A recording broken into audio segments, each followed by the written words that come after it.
आपको सीधा लिए चलते हैं उत्तर प्रदेश के लखनऊ, जहां पर मुख्यमंत्री योगी आदित्यनाथ इस वक्त मौजूद है। क्या कुछ कह रहे हैं, सुन लेते हैं। उप मुख्यमंत्री श्री केशव प्रसाद मौर्य जी इस पूरे कार्यक्रम के संयोजक, प्रदेश के पर्यटन एवं संस्कृति मंत्री श्री जयवीर सिंह जी, लखनऊ की महापौर श्रीमती सुषमा खड़गवाल जी,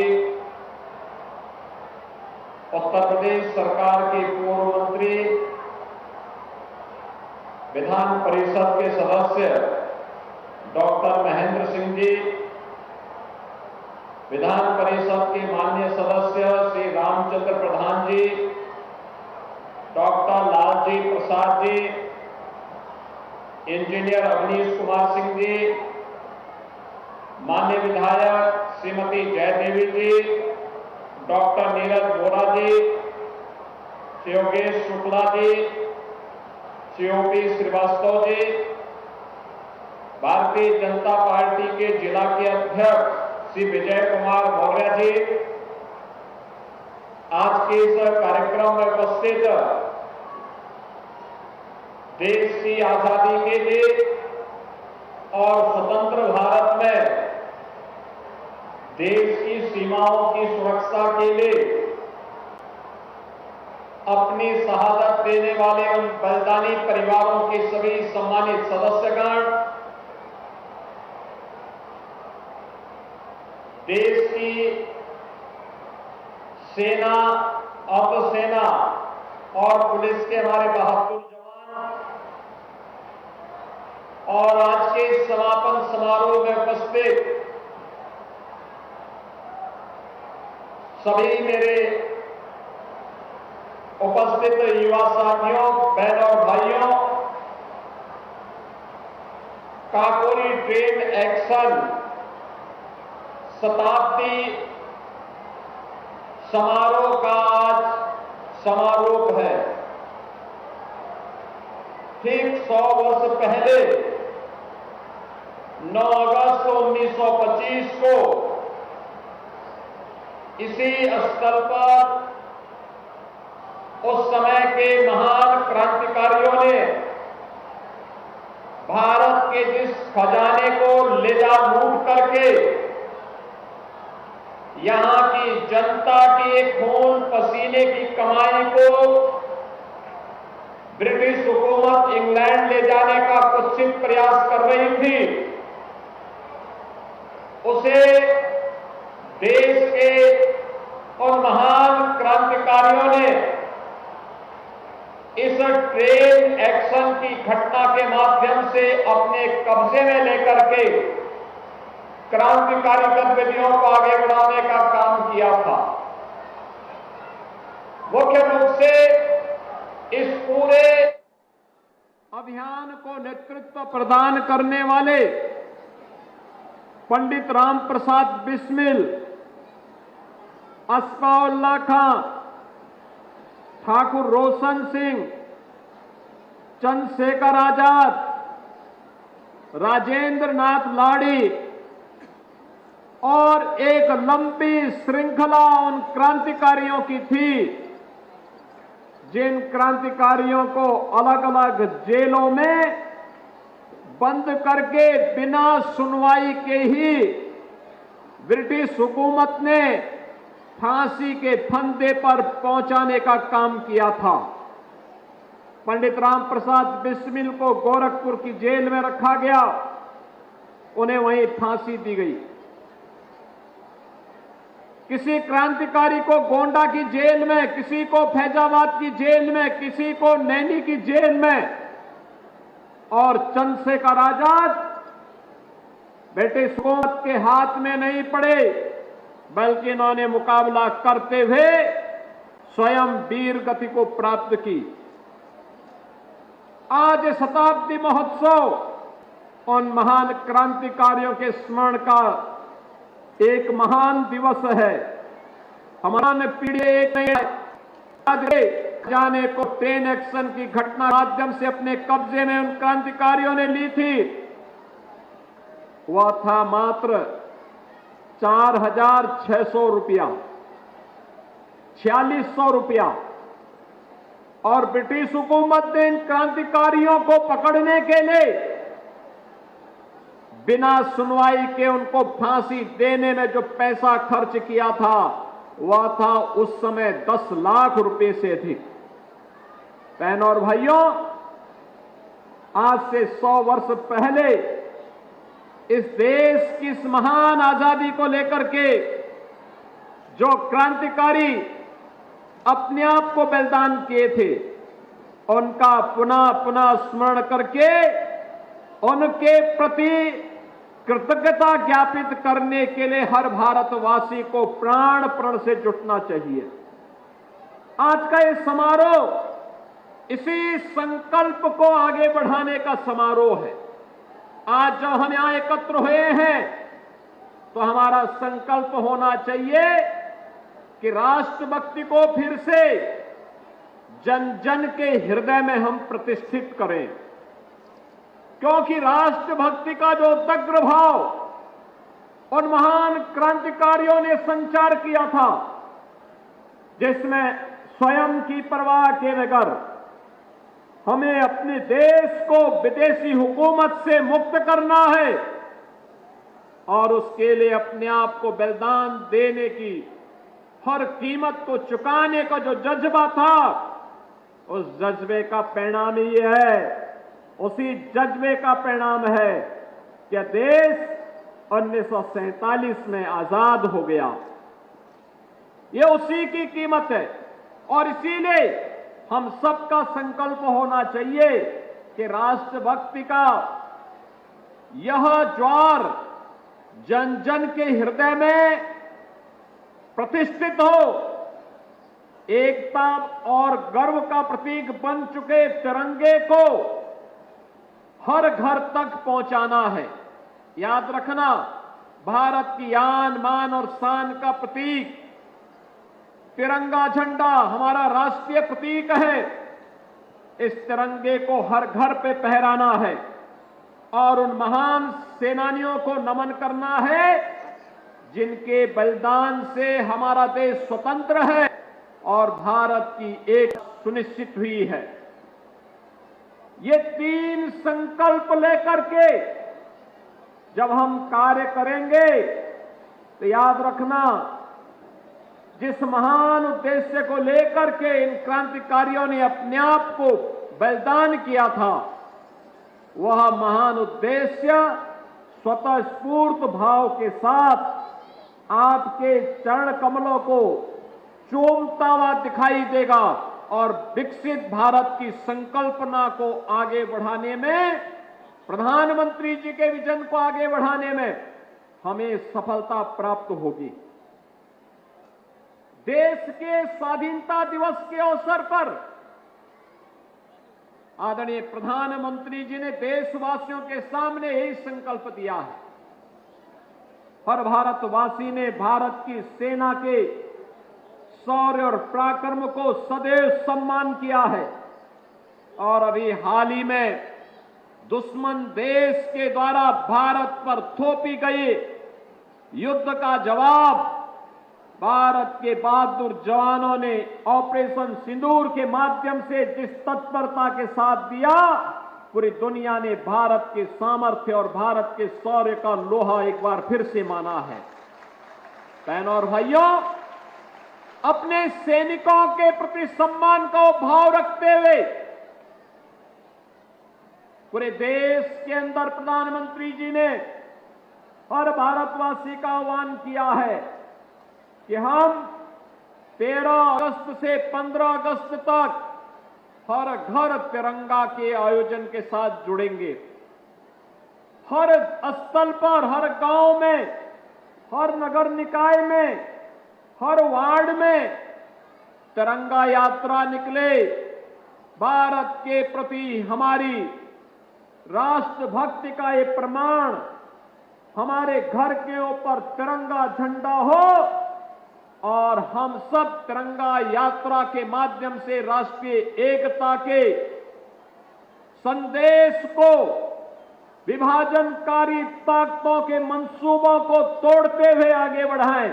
अगर इस संकल्प के साथ हम आगे बढ़ते हैं तो बहनों और भाइयों, आजादी का ये महोत्सव एक बार फिर से हर भारतवासी को अपने आप के साथ जोड़ने में सफल सिद्ध होगा।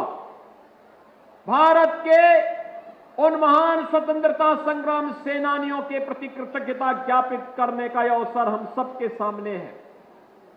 जब ये देश अपनी स्वाधीनता दिवस के आयोजन के साथ जुड़ रहा है, घर के ऊपर तिरंगा हो और हर भारतीय के मन में स्वदेशी का भाव जागृत हो। याद करिए, यह देश जब अपनी आजादी की लड़ाई को लड़ने के लिए आगे बढ़ा था, राष्ट्रपिता महात्मा गांधी ने हर भारतवासी को स्वदेशी के मंत्र के साथ जोड़ने का काम किया था। स्वदेशी हमारे जीवन का ध्येय बने, स्वदेशी हमारे जीवन का मंत्र बने। हम जिएंगे स्वदेशी के लिए, हम मरेंगे अपने देश के लिए। अपनी राष्ट्रभक्ति की इस पराकाष्ठा के साथ जब भारत आगे बढ़ेगा तो दुनिया की कोई ताकत भारत का बाल बांका नहीं कर पाएगी। और आजादी का ये संदेश हम सबको इस उद्देश्य के साथ आगे बढ़ाने के लिए प्रेरित कर रहा है। बार बार मैं आपका आह्वान करूंगा, बहनों और भाइयों, जब हम कोई स्वदेशी वस्तु खरीदते हैं, पर्व और त्योहारों की परंपरा प्रारंभ हो रही है और पर्व और त्योहारों की इस परंपरा में हम स्वदेशी वस्तु खरीदते हैं तो हमारे हस्तशिल्पी और कारीगर काम पाते हैं।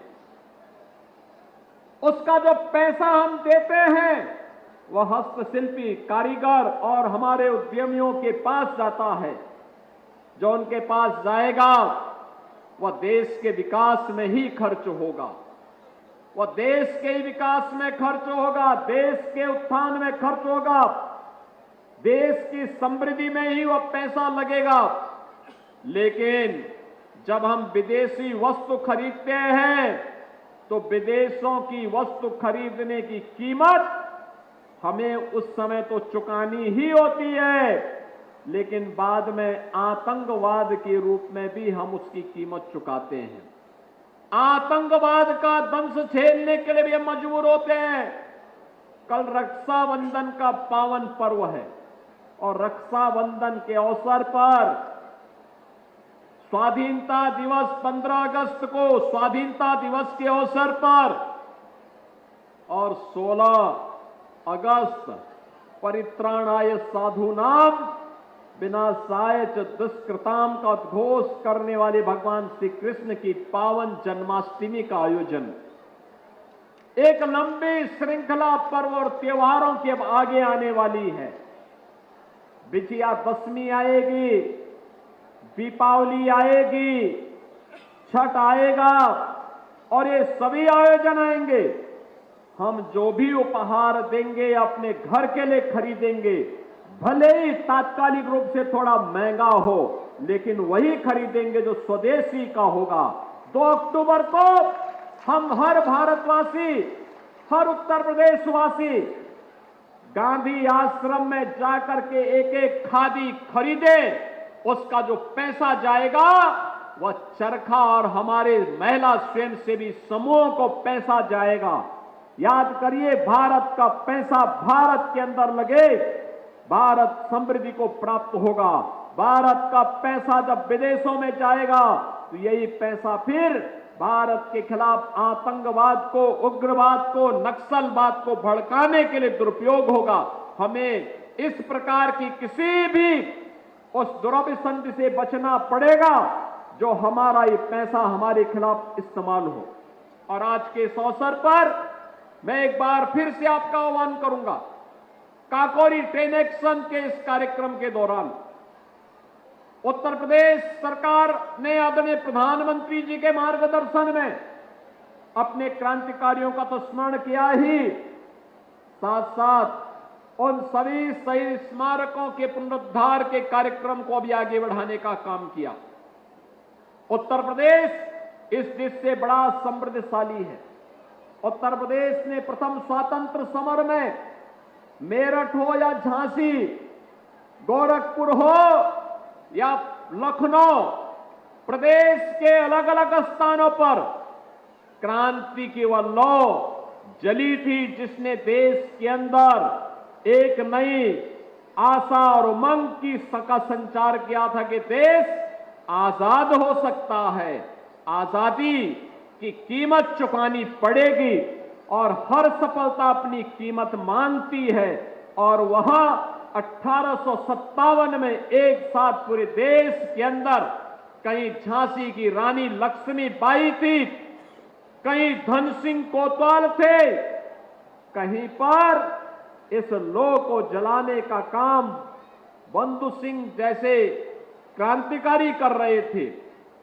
1915 में मैनपुरी एक्शन की घटना, 1922 में गोरखपुर के चोरी चोरा की घटना और 1925 में ये लखनऊ के काकोरी की ये ट्रेन एक्शन की घटना क्रांतिकारियों के इस उमंग और उत्साह को, स्वतंत्र होना है, इस भावना को हम सबका ध्यान आकर्षित करता है।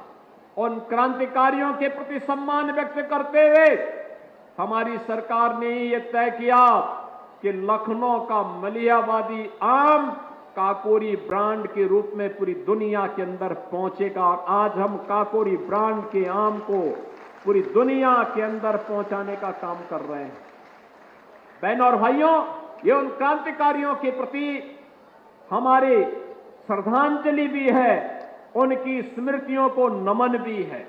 आज के इस अवसर पर यह मेरा सौभाग्य है कि काकोरी ट्रेन एक्शन की शताब्दी महोत्सव में उन क्रांतिकारियों के परिवारजनों को, देश के वीर सैनिकों के परिवारजनों को, जिन्होंने देश की सीमाओं की रक्षा करते हुए, जिन्होंने देश की स्वाधीनता के लिए अपना बलिदान दिया था, आज इस मंच पर उनके परिवार के सदस्यों को सम्मान करने का अवसर प्राप्त हुआ। हम सब भारतवासियों का दायित्व बनता है कि हम अपने वीर सैनिकों के प्रति सम्मान का भाव रखें। देश की सुरक्षा के लिए, बाह्य सुरक्षा हो या आंतरिक सुरक्षा, उसको बनाए रखने के लिए जो भी व्यक्ति, जो भी सैनिक कार्य कर रहा है, उसके प्रति हमारे द्वारा दिए जाने वाले सम्मान राष्ट्र के प्रति सम्मान का भाव व्यक्त करने का एक माध्यम बनता है। आज के इस अवसर पर एक बार फिर से रक्षाबंधन की आप सबको बधाई देता हूं। रक्षाबंधन के साथ ही 13 से लेकर के 13-14 अगस्त को हर घर तिरंगा और 15 अगस्त तिरंगा यात्रा के साथ ही भारत के आन मान शान के प्रतीक भारत के तिरंगा ध्वज को हर घर पर लहराने के कार्यक्रम के साथ हम सबको जुड़ना होगा। इस विश्वास के साथ मैं एक बार फिर से काकोरी ट्रेन एक्शन के सभी महान क्रांतिकारियों के प्रति विनम्र श्रद्धांजलि अर्पित करते हुए, उनकी स्मृतियों को नमन करते हुए अपनी वाणी को विराम देता हूं। धन्यवाद। जय हिंद। बहुत बहुत धन्यवाद माननीय मुख्यमंत्री महोदय, आपके आखिरी वचन के लिए हमारे साथ मिलकर बोले भारत माता की, भारत माता की, भारत। काकोरी ट्रेन हादसे के परिजनों को इस दौरान वो सम्मानित करते हुए भी नजर आए हैं। 13 अगस्त से 15 अगस्त तक हर घर तिरंगा यात्रा निकाला जाएगा। इसे लेकर के भी सीएम योगी आदित्यनाथ ने जनता से बातें कही हैं और उन्होंने ये भी कहा कि आज से 100 वर्ष से पहले देश ने नई क्रांतिकारी खोए। शहीदों के परिजनों को आज सम्मानित करते हुए नजर आए हैं।